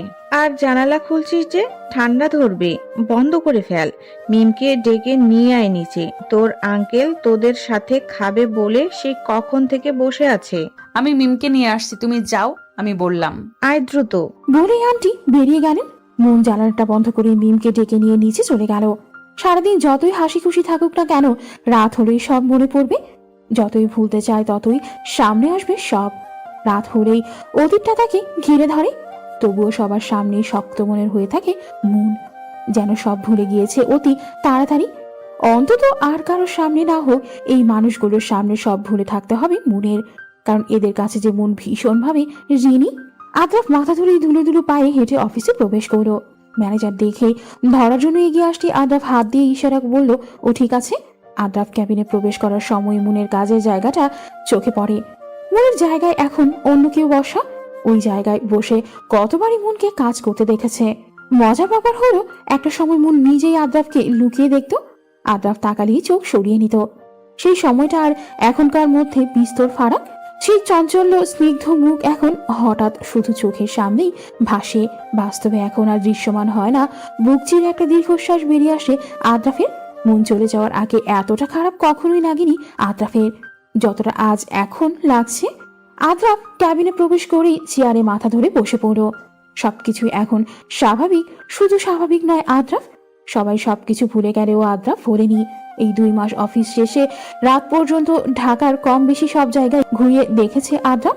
হয়তো ভুল হলেও মনকে একটু দেখবে এই আশায়, কিন্তু কোনো জায়গায় মনের দেখা পেল না। ঢাকার ক্ষুদ্র ক্ষুদ্র জায়গাগুলোরও আনাচে কানাচে খুঁজে চলেছিল আদ্রাফ মনকে। প্রতি জায়গায় গিয়ে মনের ছবি দেখিয়েছিল, কেউই মনের খবর দিতে পারেনি। কোথায় হারিয়ে গেল মেয়েটা? এক মুহূর্তের জন্য মনে হলো সবকিছু ছেড়ে ছুড়ে মনের কাছে চলে যেতে। চোখ বন্ধ করে মনের মুখ ভেসে ওঠে। সারা দিন রাত এখন শুধু বিষণ্ণতায় লাগে, হতাশায় ঘিরে ধরেছে আদ্রাফকে। সবকিছুই এখন বিষাদ লাগে, প্রচন্ড বিষাদ। এক কর্মচারী দরজা নক করেই বলে উঠল, স্যার আসতে পারি? আদ্রাফ চেয়ারে মাথা এড়িয়ে চোখ বন্ধ করেই ছিল। কর্মচারীর ডাকে চোখ খুলে হাতের ইশারায় ডাকলো। কর্মচারী বলল, স্যার আপনার নামে একটা চিঠি এসেছে। চিঠি? আমার নামে অফিসে কে চিঠি দিবে? সামনাসামনি তো বলতে পারে। প্রেরক কে? স্যার প্রেরকের নাম ঠিকানা কিছুই উল্লেখ নেই, শুধু আপনার নামটা আর অফিসের অ্যাড্রেসটাই দেওয়া। আচ্ছা, টেবিলের উপর রেখে যাও। ছেলেটি হ্যাবোধক মাথা নাড়িয়ে চিঠি আদ্রাফের সামনে রেখে বেরিয়ে গেল। আদ্রাফ চিঠিটা হাতে তুলে নিল। নীল মলাটের একটা খাম, কে দিবে এমন চিঠি? নিজের নাম ঠিকানা না দিয়ে আদ্রাফ চিঠিটা খুলেই পড়তে শুরু করলো। আসসালামু আলাইকুম, কেমন আছেন ফারহান আদ্রাফ স্যার? আশা করি ভালোই আছেন। কিছু কথা বলার জন্যই আপনাকে চিঠিটা লেখা। হয়তোবা চিঠি খোলার আগে চেনেননি, কিন্তু এই 2 লাইন পড়েই চিনে ফেলেছেন চিঠির দাতা কে হতে পারে। আচ্ছা, তবুও পরিচয় দিয়ে দিচ্ছি। আমি মুন, আপনার অফিসে 1 মাস চাকরি করেছিলাম। মনে আছে আপনার? হয়তোবা মনে পড়েছে। জানেন, আমার আপনজন বলতে কেউই ছিল না এই পৃথিবীতে। আপনার প্রস্তাবটা শোনার পর এক মুহূর্তের জন্য মনে হয়েছিল মারা যাই, কারণ বেঁচে থাকলে ওই শহরে আপনার থেকে লুকিয়ে থাকতে পারতাম না। চাকরির খোঁজে বের হতেই হতো আমার। তবু ওই সময়ে আমার জীবনে একটা মানুষ ছিল, তার জন্যই আজ আমার আরেকটা নতুন সকালের সূচনা হয়েছিল। আপনি কি মনে করেছিলেন টাকার জন্য সবাই সবকিছু করতে পারে? এটা আপনার ভুল ধারণা। সবাই এক নয়। আপনার এই অশালীন প্রস্তাবটা শুনে আমার ভীষণ রাগ হয়েছিল সেদিন। এটা যে কোনো মেয়ের জন্যই অসম্মানজনক। একটা মেয়ে সমাজে ভালোভাবে বাস করলেও তার থেকে কোনো না কোনো দিকে কথা শুনতেই হয়। নারীদের ভালোভাবে কোনো স্বাধীনতা নেই। কোনো মেয়ে পড়ালেখা শেষ করে বিয়ে করতে গেলেও দোষ। তার উপর যদি একটি মেয়ে বিয়ে ছাড়াই গর্ভবতী হয়, তাহলে তো কোনো কথাই নেই। একটা ছেলে মেয়েটাকে ব্যবহার করে চলে গিয়েছে, এখানেও ছেলেটাকে কোনো দোষ দিবে না, সব দোষ মেয়েটারই হবে। আর আপনার প্রস্তাব অনুযায়ী কোনো মেয়ে যদিও বা এমন করে, তাহলে ওই মেয়েটা প্রতিনিয়ত কথা শুনবে মানুষের কাছ থেকে। এক একটা শব্দই এক এক রকম জঘন্য। জানেন, পৃথিবীতে কিন্তু সব মেয়ে এক নয়। সব মেয়েকে এক পাল্লায় মাপবেন না। আপনি এমন প্রস্তাব আর কোনো মেয়েকেই যাতে না দেন, সেই জন্য চিঠিটা লেখা। আমার জীবনটা আপনি ওই এক মুহূর্তের জন্য ওলট পালট করে দিয়েছিলেন। যাই হোক, হয়তোবা চিঠিটা অগোছালো হয়েছে, তবুও মূল কথা যেটা বোঝাতে চেয়েছে আশা করি বুঝেছেন। ভালো থাকবেন। আদ্রাফ চিঠিটা পড়ে স্তব্ধ। যাকে এতদিন যাবৎ খুঁজে চলেছে তারই চিঠি। চিঠিটা পড়ে আরো ও একরাশ হতাশা এসে ঘিরে ধরল। সে তো মা জাতিকেই ঘৃণা করে, তবে আর সব মেয়েকে তো যথেষ্ট সম্মান করে। মন ওকে খারাপ ভেবেছে। আদ্রাফ চিঠিটা নিয়ে উল্টে পাল্টে দেখলো না। চিঠিতে কোনো ঠিকানা নেই। একবার যদি মুনের সামনে দাঁড়াতে পারতো। কিছুই ভালো লাগছে না আদ্রাফের। চিঠিটা পড়ে সবকিছু আরো বিষাদময় লাগছে। মুনের কথাটাই ঠিক, সব নারী এক নয়। সবাই যদি এক হতো তাহলে এই শহরে এত এত ভালো মা থাকতো না। অন্যায় করেছে সে, একজনের শাস্তি আরেকজনকে কেন দিতে চেয়েছে সে? মেয়েটার জীবনটাই তছনছ করে দিল। কোথায় আছে মেয়েটা? এই জীবনে তো ওর আপনজন কেউই নেই। ওর সাথেই এমন অন্যায় করতে আদ্রাফের বাদ মানল না। ওর সাজানো গোছানো লাইফটাকে এমন না করলেও পারতো আদ্রাফ। মাথা ধরে বসে পড়লো আদ্রাফ।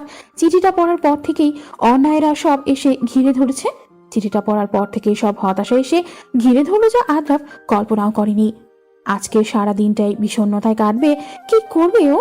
দেখতে দেখতে কেটে গেল 2-1 বছর।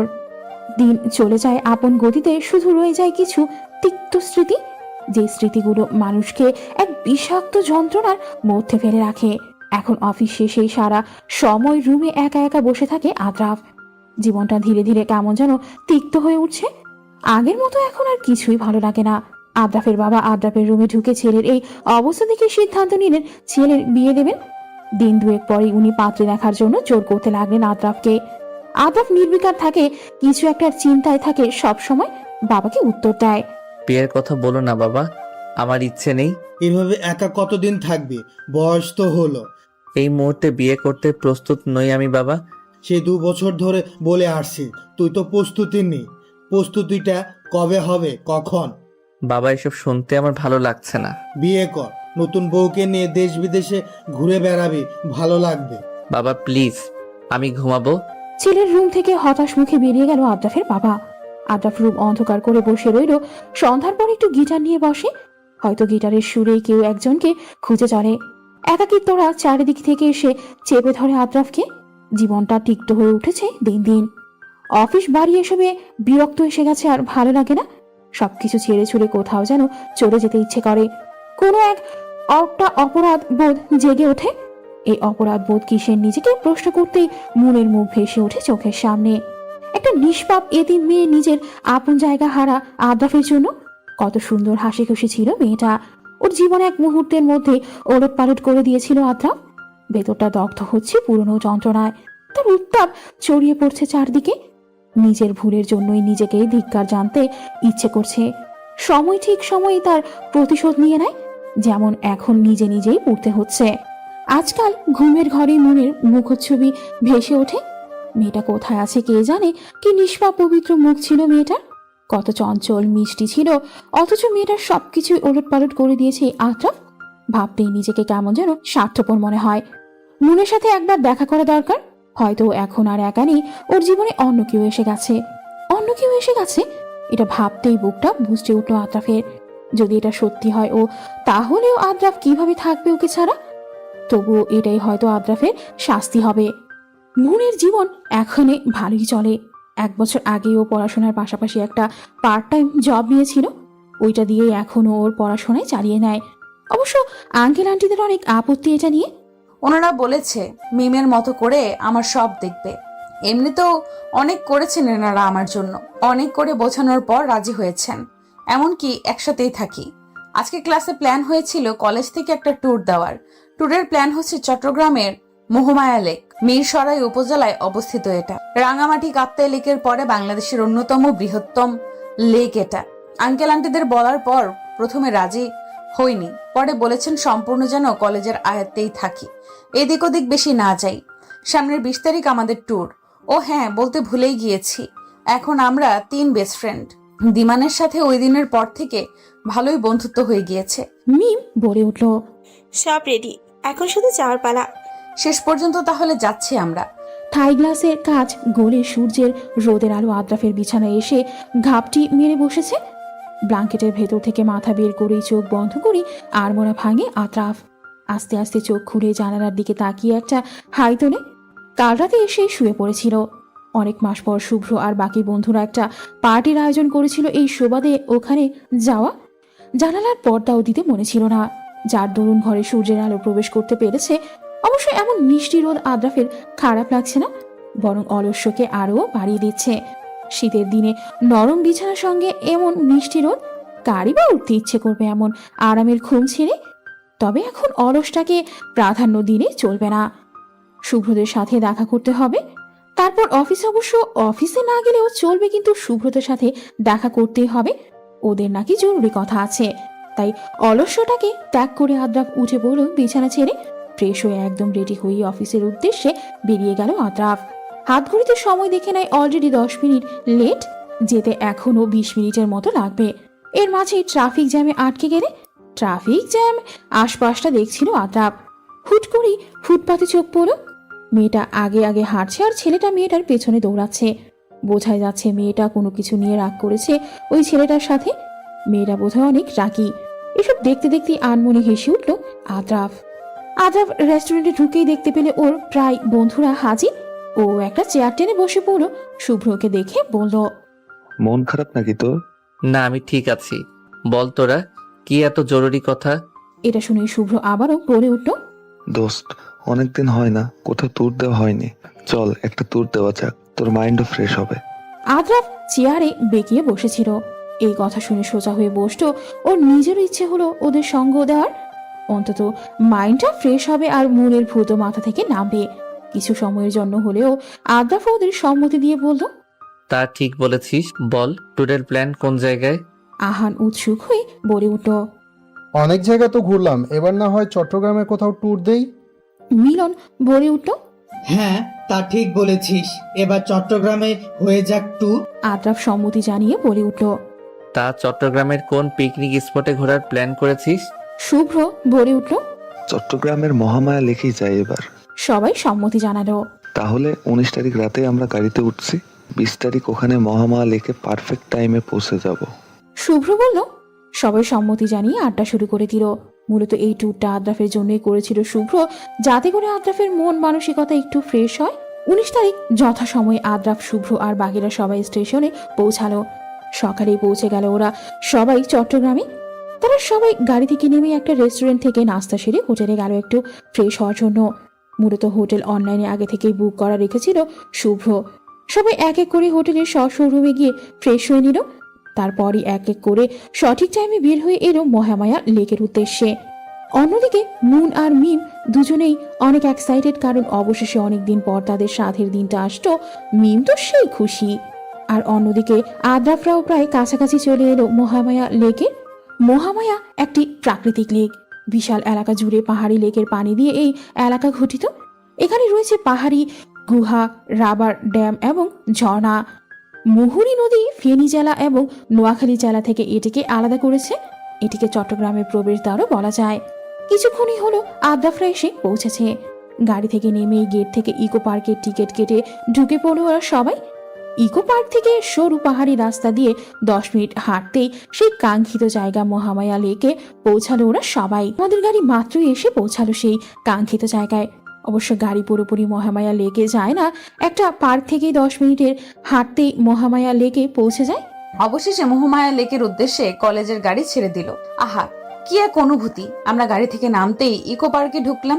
ইকো পার্কে ঢুকতেই চারপাশে সবুজ নিপবনে নিজেকে আবিষ্কার করে এক জান্নাতের মতন অনুভূতি অনুভব করলাম। আশেপাশে মাঝারি উচ্চতার পাহাড়, মাঝখান দিয়ে চলে গিয়েছে মহামায়া লেকে যাবার রাস্তাটি। আমরাও সেই রাস্তা অনুযায়ী চলতে লাগলাম। রাস্তা ধরে 10 মিনিট হাঁটতেই মহামায়া লেকে পৌঁছে গেলাম। মহামায়া লেক এক অপূর্ব সুন্দর জায়গা, যেটি নিজের চোখে না দেখলে এর সৌন্দর্য কোনো দিনও বোঝা সম্ভব না। যেন কোনো শিল্পীর সুনিপুণ হাতের রং তুলিতে আঁকা কোনো ছবি। এতটাই সুন্দর চারদিকে, হালকা সবুজ ভাব, স্বচ্ছ পানি, পানির উপর চারদিকে সবুজ পাহাড়ের প্রতিচ্ছবি। অসাধারণ প্রতিটি দৃশ্য, বর্ণাতীত সেই অনুভূতি। লেকের পাড়ে নির্মল বাতাস আমার শরীর ও মনকে মুহূর্তের মধ্যেই সতেজ করে তুলল। মহামায়া লেকের আরেকটি মূল আকর্ষণ হলো কায়াকিং।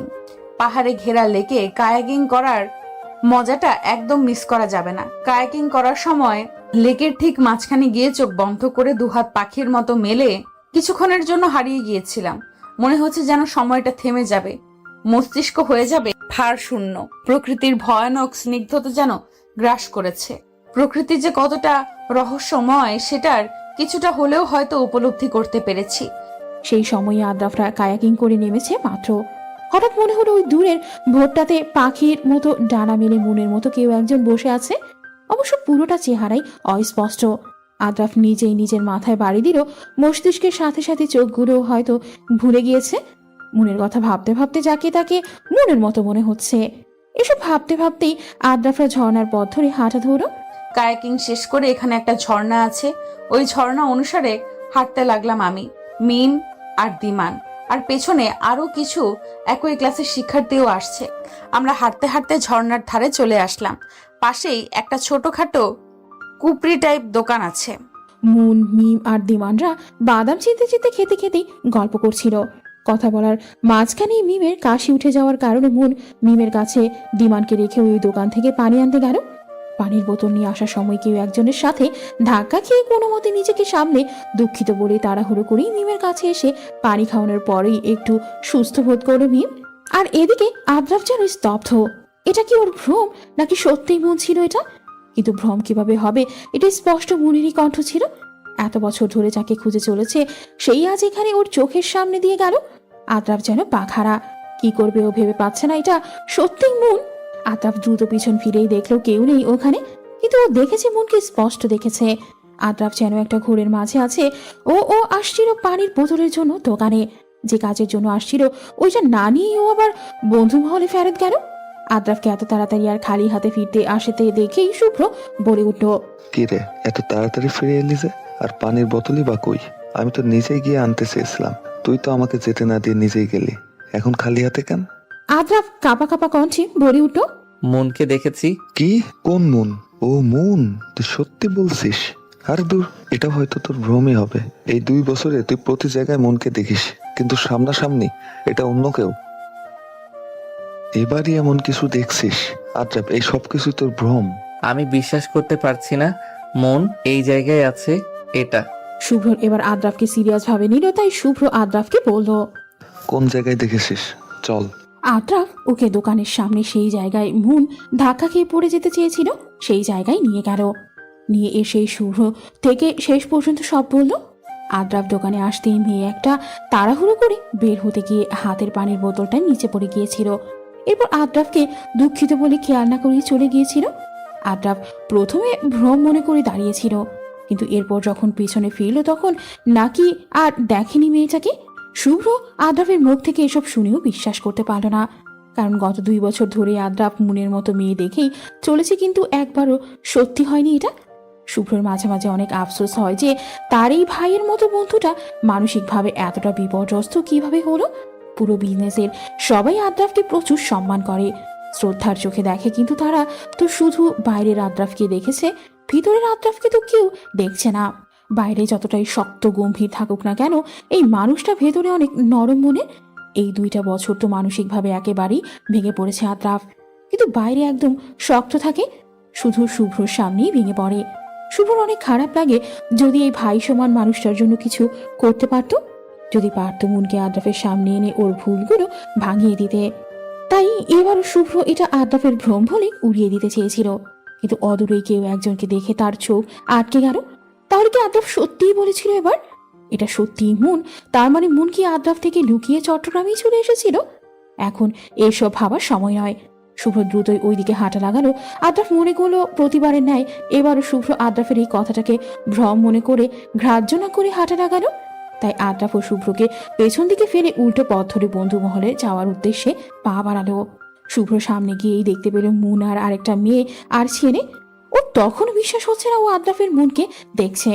মুনকে সত্যিকারে এখন দেখলে আদ্রাফের কি রিয়াক্ট হবে। শুভ্রর এই প্রথম মনে হলো ও আদ্রাফের জন্য কিছু একটা করতে পারবে। শুভ্র ওদের সামনে গিয়েই বলল, হাই, আমি শুভ্র। আপনি কি মুন? মুন পিছন ফিরে শুভ্রকে দেখে ভূত দেখার মতো চমকে উঠল।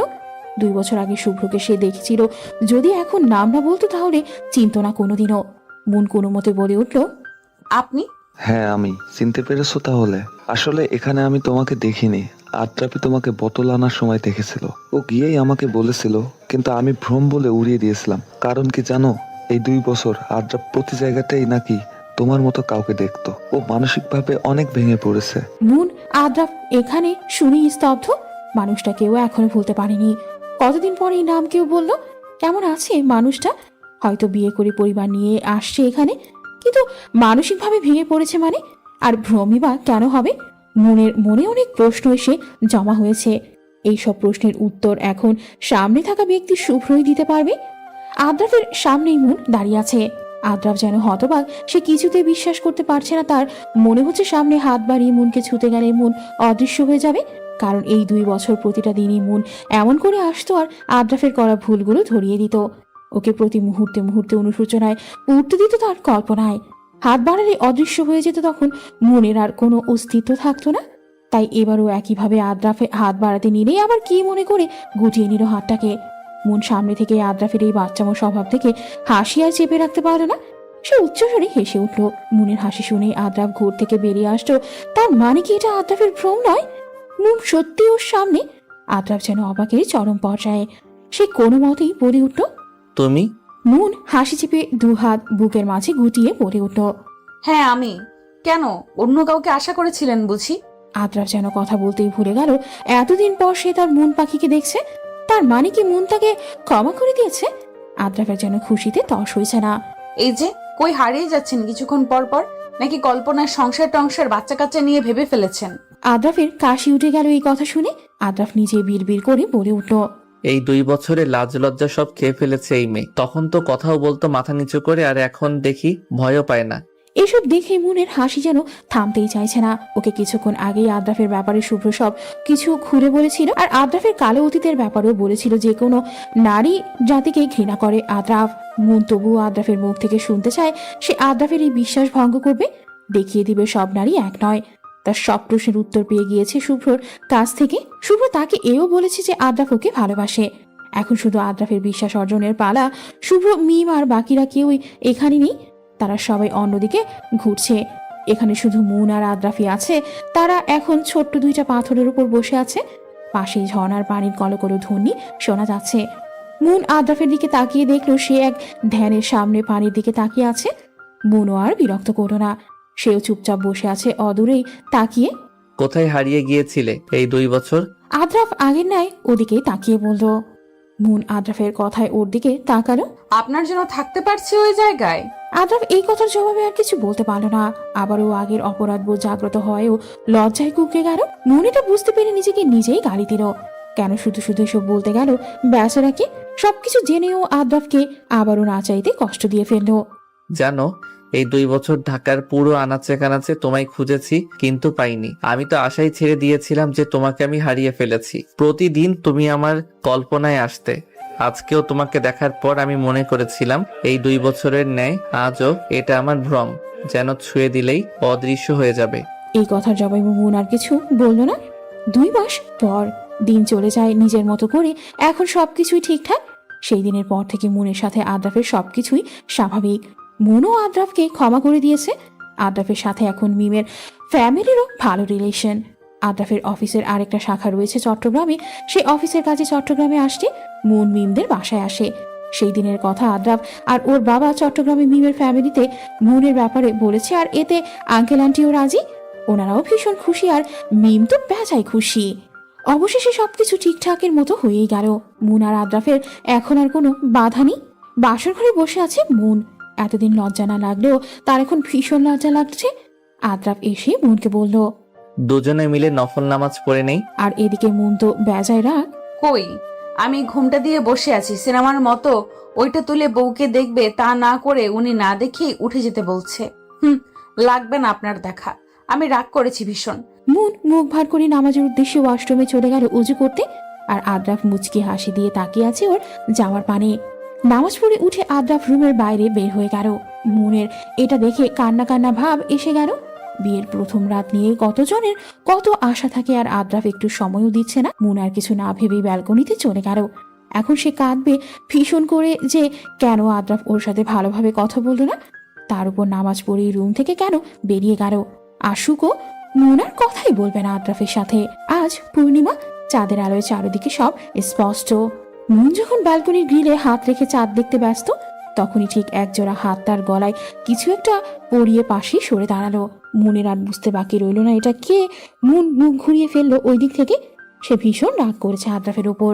আদ্রাফ বলে উঠল, আজকের চাঁদটা ভীষণ সুন্দর, মনে হচ্ছে যেন কারোর সাথে অভিমান করেছে। একবার মেঘের আড়ালে চলে যায় তো আরেকবার বের হয়।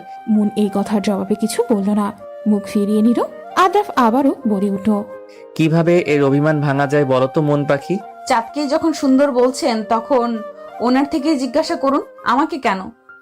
আমার পাশেই তো চাঁদ। তোমাকেই বলেছি এই চাঁদকে তো প্রতিদিন দেখি, কিন্তু আমার পাশের চাঁদটা সহ একসাথে তো এই প্রথম দেখছি 2 চাঁদ একসাথে।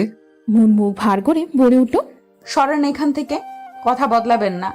আদ্রাফ মুচকি হেসে মুনের গলার দিকে এগিয়ে আসতেই মুন চোখ মুখ খিচে বন্ধ করে পিছন দিকে সরে গিয়ে কাঁপা কাঁপা ভাবে বলে উঠল, আমি এখনো প্রস্তুত না। অনেকক্ষণ হয়ে যাওয়ার পরেও কোনো কিছুরই আভাস না পাওয়াতে মুন এক চোখ খুলেই দেখতে পেল আদ্রাফের হতভম্ব মুখটা। পরেই আদ্রাফ উচ্চস্বরে হো হো করে পেট চেপে ধরে হেসে উঠল। মুন তো হতবাক। এখানে হাসির কি বলল সে? পরক্ষণেই নিজের বলা কথাটা ভাবতেই লজ্জায় কুঁকড়ে গেল সে। আদ্রাফ ওই অবস্থায় মুখে হাসি চেপে ধরে বলে উঠল, সিরিয়াসলি মন পাখি, আমি তোমার গলার ধারের কাছে যেতেও এখন তোমার প্রস্তুতি লাগবে? মুন তো ব্যাকুল বনে গেল। এই দেখো, তোমার গলাতে আমি এখানে এসেই এটা পরিয়ে দিয়েছিলাম, আর নামাজ পড়ে বাইরে বাবার রুমে এটার জন্যই গিয়েছিলাম। ওই দিন ভুলে ওখানে ফেলে এসেছিলাম। মুন নিজের গলার লকেটটা নিয়েই দেখলো একটা লাভের ভেতর চাঁদ লেখা খোদাই করা। অসম্ভব সুন্দর লকেটটা। তার মানে কি আদ্রাফ মুন অর্থ চাঁদ বোঝাতে চেয়েছিল? আদ্রাফ হাসি মুখে বলে উঠল। পছন্দ হয়েছে চাঁদ? হ্যাঁ, ভীষণ। এভাবেই হাসি খুশি ভাবে তাদের প্রথম রাতটা কেটে গেল। সেদিনের পর থেকে সবকিছু আরো সুন্দরভাবে চলতে লাগলো। শুধু একটা জিনিসে মনের ভীষণ রাগ, কারণ আদ্রাফ আজ পর্যন্ত তাকে ভালোবাসি কথাটা একবারও বলেনি। হয়তোবা মনের কোথাও এখনো অতীতের বিশ্বাস ভাঙাটা রয়ে গিয়েছে। এখনো বিশ্বাস করে উঠতে পারেনি আদ্রাফের অফিস থেকে আসার সময় মনের জন্য চকলেট, বেরি ফুল, নানা আনা আর মনের কেয়ার ভালোবাসা দিয়েই পরিবারটাকে আরো বেশি আগলে নিয়েছিল। এরপর খুশিটা আরো বেশি বেড়ে গেল যখন শুনল মুন মা হতে চলেছে। আদ্রাফ তো সেই খুশি। এভাবেই 8 মাস চলে গেল। এরপর আদ্রাফ আর টাইম পায়নি কাজের চাপে, তাই মুনের 8 মাস চলাকালীনই প্ল্যান করলো লং জার্নি দেবে, কারণ মুন নিস্তব্ধ রাতের জার্নি বেশি পছন্দ করে। ওই দিন অফিস থেকে এসেই দুজনে পুরো রাত গাড়ি করে ঘুরবে এই বলে গেল আদ্রাফ। অফিস থেকে এসেই দেখলো মুন রেডি। আয়নার দিকেই তাকিয়ে আছে আদ্রাফ। এসেই মুনের দিকে চেয়ে থমকে গেল। মুনকে প্রথম দিনের মতোই সুন্দর লাগছে। আদ্রাফ বলল, কি দেখো চাঁদ? মুন ইনোসেন্ট ফেস করে কান্না কান্না মুখ করে বলে উঠল, এই যে দেখেন না কেমন লাগছে আমাকে, ফোলা পেট, আগে থেকে মোটো হয়ে গিয়েছি ভীষণ। আদ্রাফ আয়নার মুনের পেছনে গিয়েই বলে উঠল, একদম না, তোমাকে তো একদম পরীর মতো লাগছে। মুন আয়না দিয়ে আদ্রাফের দিকে তাকিয়ে বলে উঠল, তাহলে ভালোবাসি বলেন না কেন? আদ্রাফ কিছু না বলে মুনকে সহ বের হতে বলে বেরিয়ে গেল। আদ্রাফের ভালোবাসি বলতে কোথাও একটা যেন বাধে, না হলেও প্রচুর দেখতে পারে মুনকে। মুনও উঠে আদ্রাফের পাশের সিটে উঠলে আদ্রাফ গাড়ি ছেড়ে দিল। কিন্তু কে জানে আজকের রাতটাই ওদের সবকিছু এক নিমিষেই চুরমার করে দিবে। দেখা যাক কি হয়। সবার জীবনেই খারাপ সময় আসা ভালো। এই খারাপ সময়টা এসে আমাদের অনেক কিছু বুঝিয়ে দিয়ে যায়, তেমনি আদ্রাফের জীবনেও এই সময়টা এসে শিখিয়ে দিয়ে গেল যে থাকার সে শত বাধা পেরিয়েও থাকবে, আর যে চলে যাওয়ার সে রাজপ্রাসাদ থেকেও চলে যাবে। আজ আদ্রাফ অনেকদিন পর আবারও স্বাভাবিক জীবনে ফিরে এসেছে। অফিসে যাচ্ছে ঠিক মতো। কি এক বিভীষিকাময় রাত ছিল সেই দিন। গাড়িতে ওঠার পরই আদ্রাফ ড্রাইভ করা শুরু করেছিল। গাড়িতে ওঠার পরপরই ও মুনের সেই বেজায় রাগ হয়ে গেছে। মুখ ভার করেছিল। আস্তে আস্তে ঢাকা শহরের সব দোকানই বন্ধ হয়ে যাচ্ছিল। পুরো রাত তখন নিস্তব্ধ হয়ে যাচ্ছে, কিন্তু মুনের রাগ তো ভাঙার না। তাই আদ্রাফ রাস্তার অপর পাশে আইসক্রিমের দোকানটা থেকে আইসক্রিম আনতে বের হয়েছিল। বের হয়ে আইসক্রিম নিয়ে আনার সময়ই বিপরীত দিক থেকে চলাকালীন একটা বড় ট্রাক এসে মেরে দিল আদ্রাফকে। মুনের চোখের সামনে দিয়ে যেন সবকিছু থমকে গেল। পুরো রাত তখন নিস্তব্ধ। পাশেই কয়েকজন দোকানদার বেরিয়ে এসে আদ্রাফের চারপাশ ঘিরে ধরল। আদ্রাফ চোখ বন্ধ করার সময়ও মুনের দিকে তাকিয়ে হাত বাড়িয়ে দিয়েছিল। মুন যেন কথা বলার ভাষাটাও হারিয়ে ফেলেছে। চোখের সামনেই আদ্রাফের রক্তাক্ত নিথর দেহটা পড়ে রইল রাস্তার মাঝে। এসব দেখার মাঝে মুন গাড়ি থেকে বের হয়ে আদ্রাফের সামনে গিয়েই ওর নিথর দেহ দেখে সেন্সলেস হয়ে গিয়েছিল। এরপর মুন আর কিছুই জানত না। যখন সেন্স ফিরে তখন নিজেকে হাসপাতালে বেডে আবিষ্কার করে। পাশেই মিম বসেছিল মুনের হাত ধরে। মুন চোখ খুলতে আদ্রাফের কথা জিজ্ঞেস করে, তখন মিম উত্তরে বলে পাশের ক্যাবিনে আদ্রাফের অপারেশন চলছে। মুন এক প্রকার লাফিয়ে ওঠে আদ্রাফের ক্যাবিনের সামনে দৌড়ে গিয়েছিল। ওখানে শুভ্র দাঁড়িয়েছিল। জীবনে অনেক রোগীর চিকিৎসা করেছিল, কিন্তু নিজের ভাই সমান বন্ধুর অপারেশন করতে তার হাত কাঁপে। কান্না আসবে তাই সে অপারেশন থিয়েটারে ঢোকেনি। মিম এসেই মুনকে পাশের এক চেয়ারে বসিয়েছিল। অতিরিক্ত স্ট্রেস নিলে মুনের বাচ্চার ক্ষতি হবে বলে। অপারেশন শেষে ডাক্তার বের হয়ে বলেছিল আদ্রাফের সুস্থ হতে অনেক দিন লাগবে। কথাও বলতে আস্তে আস্তে সময় নিতে হবে। পা ভেঙে গিয়েছিল, হাঁটাচলা করতে পারবে না।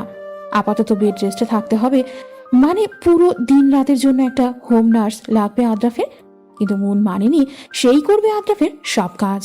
সেদিনের পর থেকে মুন তার ভারী প্যাট নিয়েও আদ্রাফের সব কাজ করত। আদ্রাফ কিছুই বলতে পারতো না, শুধু চেয়ে চেয়ে দেখতো। মুন অনেক কেয়ার করতো আদ্রাফের। অবশ্য মিম কয়েকদিন থেকে গেছিল মুনের সাথে। এরপর তার এক্সামের জন্যই চলে যেতে হয়েছিল চট্টগ্রামে। মুনের ডেলিভারির দিনও সে আদ্রাফকে কাছে পায়নি। এক সময় ফুটফুটে এক পড়ে আসতো মুনের কোল আলো করে। মিম তো এক্সামের পর আবারও চলে এসেছিল মুনের জন্য। শুভ্র আর মিমের দিন শুরু হতো পরিটাকে দিয়েই। এর মধ্যে শুভ্র আর মিমের মধ্যে অনেক ভাব হয়ে গিয়েছে। আগের মতো তারা এখন ঝগড়া করে না। মুন এক হাতেই সব সামলাতো। সংসারের কাজ, আদ্রাফের দেখাশোনা, সব মিলিয়ে পরিবারটাকে আরো সুন্দরভাবে গুছিয়ে নিত মুন।